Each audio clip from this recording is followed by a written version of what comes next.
This video has been made possible by Prosperous Universe. Build your own spacefaring corporation. Produce, trade, transport, and profit in this player-driven economy MMO with an emphasis on realism.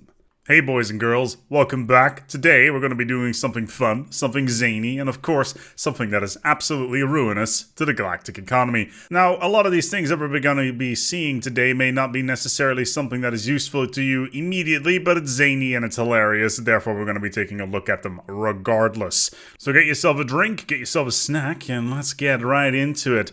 Now we're going to be starting things off nice and smoothly here today. As you can see, we have our bog standard empire at the start of the game. It's the first of the first 2200. Now, we've been talking about this in the past quite a lot, but we need to discuss this once more, and that is the power of alloys. Yes, alloys is what keep the galactic economy churning, because you can use it to build ships, megastructures, outposts, and a whole slew of other things. But did you note that at the start of the game, you can, instead of just having our 100 alloys, we can actually get a lot more than that. So let's quickly pop over towards our ship designer, disable the auto-generate design item here, and we're just going to go ahead and right-click on all of this stuff and make sure it is no longer there, because we no longer need it. We'll save the design, and as you can see, the design now doesn't have any modules on it. Let's put it that way. And that right there will allow us to do the following. We can go to our first fleet. We can go ahead and upgrade said first fleet,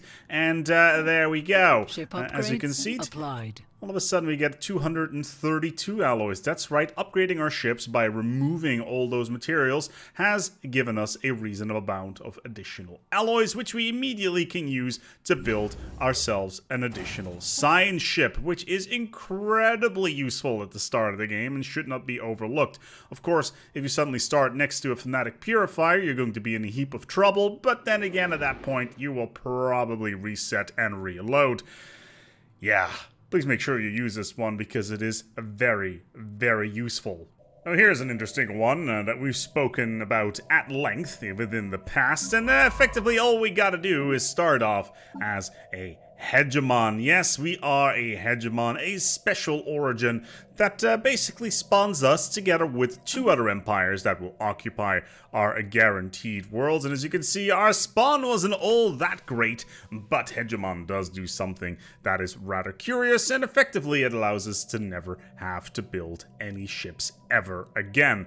Or at least never have to build alloy plants again. Yes, you can use this as a no alloy plant run through, basically. How does this work? Well, first of all, we're going to need to wait on something special. Let's jump forward, shall we? Now, because we start off in a Hegemon, basically we've got our little friends nearby, right? And it is a federation. It's a federation, of course. What can one do with that? Well, the cool thing about federations is that they have laws, especially when it's the grand human hegemony. And of course, I still cannot pronounce that for the life of me. Still though, if we go to our laws, we will see that the secession type is there, the secession power is there, all that stuff is there. It's not really all that important. What is really important, however, is the fleet contribution. That's right, the members will transfer 10% of their naval capacity to the Federation, which is great for us because it means, as the leader, we will get a Federation fleet for free.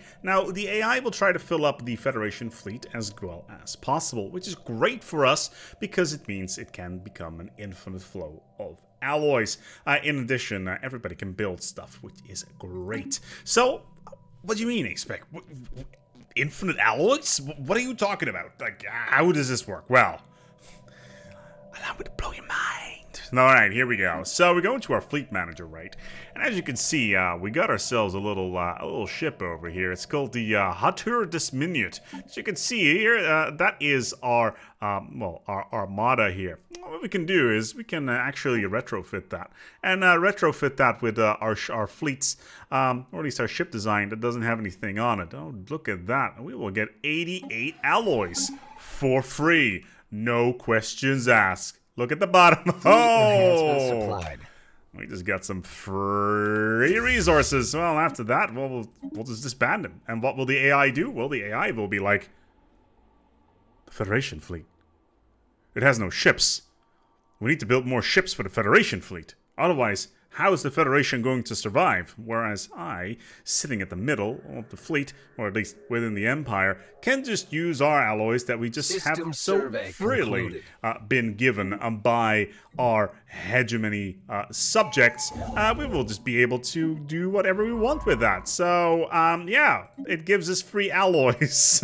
That's, oh look, we got another one over here. How you doing there? So the Kamara Dismissive, alright, that's cool. So it's already here. We should probably oh, we got 2 of them now. That's cool. Construction project complete. That is so nice. So what we're gonna do here is we're just gonna go ahead and replace this design here, upgrade it, and as you can see, we're currently sitting at, oh, look at that. We just got a whole bunch of alloys for free. No questions asked. And we'll just remove that because instantly the allies will be like, the fleet is gone again. What's going on over there? Effectively, your allies have become alloy generators for you. It's free real estate. Let's be honest here. This is great. They exist only to serve us.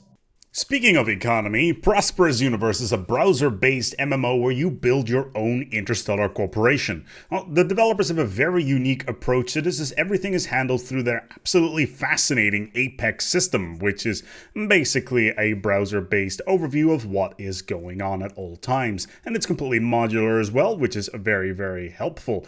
Now, you start off from scratch with the basic materials needed to start a production line. However, once you start and get the ball rolling, you'll be building your own fleet of spaceships to create new factories on far-flung, resource-rich worlds.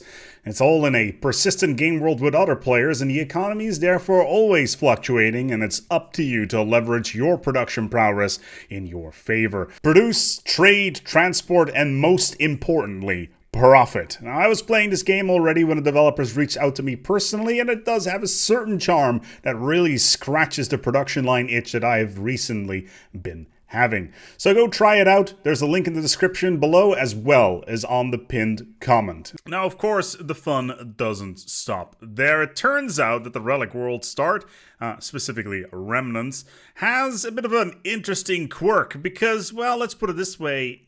Let's dive in and I will illustrate to you how to get free districts and free buildings because Relic World allows for that. As you can see with Remnants, the joys of a Relic World is kinda substantial. Sure, you get a size 22 planet, although it may change a little bit depending on your gameplay. You also get a slew of fascinating planetary features, specifically the ruined arcologies. But we're not really here for those. No, we are after something far more interesting, because every single time you start on the Remnants start, you have the opportunity to colonize some of your former colonies that spawn nearby, which is exactly what we're going to do. We're going to go ahead and find said remnant areas and actually send over a construction ship as soon as we can, because we need to claim those systems in order for this to work. And there you go. There is our first world right next door. Let's head over there and see what we can do with that. Now, as soon as we touch down upon this here planet that is next door, which we call Sekaro, you will get the Colonial Remains event, and that's a special little modifier that is attached to this planet. As you can see, Colonial Remains does the following. Every single building will now be reduced by 25%. Every district cost will also be reduced to 25%, and that by itself may not seem like a lot. Except that it turns out that these modifiers stay here. And what do I mean by that? Well, as soon as we've colonized the world, well, let's show what happens when the world is colonized, shall we? Now, as you can see, we've got this little modifier, Colonial Remains, right? So what happens if we resettle this pop back to our capital world? Well, first of all, the colony will be destroyed, which is perfectly fine. However, if we click on the world, we still have the Colonial Remains modifier here. Now, please notice that the agricultural district right now costs 225 minerals to build, and I've already have a colony ship sitting in orbit. Yeah, let's colonize this planet again and see what happens. Oh, look at that, it's the Colonial Remains modifier. Again, we get 2 of these now. Notice that now the agricultural districts cost 150 minerals. I think you can guess where this is going. That's right, we're not just going to do it once. No, we're going to do it twice. We're going to be doing it 4 times. So stack the colonial remains modifier 4 times, because every single time you abandon that colony and then recolonize it, the event will reinitialize. This works in a way that the colonial remains modifier is additive. Basically, for every single modifier it triggers, it will add on top of the previous one. So 25 plus 25 plus 25 plus 25 is 100. And then we get into situations like this, where the agricultural districts, as well as the mining districts, as well as the generator districts, and of course, who can forget about the city districts, are free. Yes, they are completely free. Sure, they still have an upkeep cost and they will take a certain amount of time to build, but they come at a 0 cost. And this has knock-on effects to building cost as well. Basically, buildings are free, no matter how expensive they are, because colonial remains will be here to take care of you. And the good thing about this is that you can do it again and again, because, yeah, the, Origin starts with 2 of these, so you can totally do this for a price of about 800 consumer goods, food, minerals, and alloys per planet. You can have yourself infinite free buildings. Now, I have done a little bit of testing to see whether or not we can actually do more crazy things with this, such as, I don't know, be paid to build buildings here. Sadly, that is not the case. I am actually running a governor here who has the wonderful architectural interest modifier on the mood. Situation log. And that will basically reduce the building cost by another 10%, but sadly it doesn't roll over. We do not get a negative integer values here, which means that we would get paid to build buildings. That is sadly not the case, because that would be in fact hilarious. So yeah, if you're wondering, ASpec, how'd you find this out? Well, long story short, I was colonizing a game, you know, as you do, and my first planet that I had, the mysterious factory popped up, and it killed my pop, and it basically cleared the world, which meant I had to recolonize it. And then I got the modifier again. So yeah, there you go. Colonial remains. How to uproot the economy, and everything is free, comrade, because everything is free in Serara Caro, or however you pronounce this. Now let's talk about the thing that you actually came here for. Let's be honest, you came here for a massive Ecumenopolis. A size 55 is what I promised. Well, a size 55 that you'll have. The main problem is, however, is that in order to get this, it's not too hard. You just need to get really lucky with certain things, because, well, it requires a couple of ingredients. First of all, you will need the worm, because all the zany things in Stellaris require the worm. Then on top of that, you will need the contingency, you will need a habitat, and that is basically it. So yeah, this is something that will only really happen in the very, very late game, but it's still a nice little thought experiment. The contingency has now spawned, which is great for us, and there is a world right around the corner. Let's go take a look right here. Sterilization Hub 03. Yes, what could we have here? Size 55. I think you can see where this is going, because yes, we are going to take Sterilization Hub 3 and turn it into our capital world.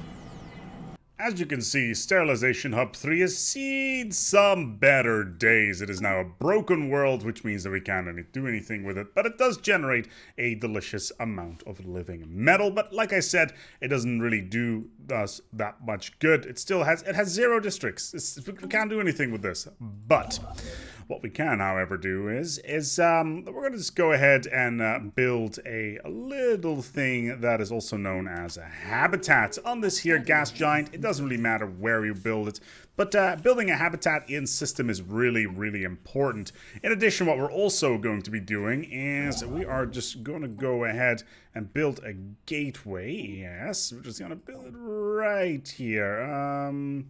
We're already doing this, apparently, so that's not the end of the world. But still, having this habitat is really important, because it is the first stage for our grand master plan. So we've finished our little station here, and the first thing that we're going to be needing to do here is bask in its glory with all the habitation districts that we have. But on top of that, we're going to need to spend 250 influence to move our capital over here. Why our capital? Well, let's put it this way. The thing that that we are about to do can only happen in your capital world. So what we're going to do is here, we're just going to go ahead and go to our building slots, scroll down, and find a certain building that I've already been working on. Yes, it is in fact the Omega Alignment. Now the Omega Alignment does a couple of really curious things. First of all, you will need to do the entire worm chain in order to get it, but it will also, quote-unquote, summon the worm and bring us to glory. So let's go do that. Let's prioritize the Omega Alignment in the building queue, and let's have it built. It's going to be done in 250 days, and then we will see what will happen. Now, of course, once the Omega Alignment is done, it loves us and we should love the worm. Yes, we should generate the entry point, which is exactly what we're going to be doing. It's only going to take us a month of our time. Ah, yes, we will consent. And instantly, what was shall be, and Sterilization Hub 03 is now a size 55 tomb world, as well as some of the other planets within the system. Now, you can probably guess where this is going. Yes, let's jump ahead a little bit and turn this bad boy into an Ecumenopolis. And after some serious investment, the Jeff, our capital world, is now complete. We don't no longer need the Omega Alignment anymore, but it does produce a reasonable amount of science. But then again, the upkeep is a little bit high here. But yeah, there is a size 55 Ecumenopolis right here. Oh boy, it does have a lot of jobs available, and it's not going to end having jobs anytime soon, but the amount of resources we'll be able to generate on this rock are absolutely insane, and I do love everything about this. Now, I talked to the devs about it, and they were like, yeah, we're gonna leave it in. It's so far at the end game, you can't necessarily do this at any other point. You could originally do it with the gas giant, or at least the hidden gas giant, where there was a special event that would turn a gas giant into a barren world. You can no longer do that because the planet will automatically reset to size 25 instead of the standard size that you would get for the gas giant, which can be anywhere from size 30 up to 50. Still though, the Ecumenopolis build on the size 55, hilariously impractical, but still amazing, because who does not want to have a size 55 planet? All you gotta do, use the worm, build a habitat, and get contingency, and then pray that you're not gonna get eaten alive in the meantime. Also build a gateway in their system because there may be enemies around. But still, you want to keep an eye on this because who does not want to have a giant capital world that has probably gotten itself crushed under the sheer amount of gravity that it has because it's utter insanity. I want to thank Prosperous Universe for making this video possible. If you're the kind of person that really loves economy-style games, then go and try it out. Maybe it's something for you. In addition, though, I also want to thank my patrons as well for making sure that I don't sleep on a box underneath a bridge. Thank you so much for watching, and until next time, keep zany and keep flowing with that there spice.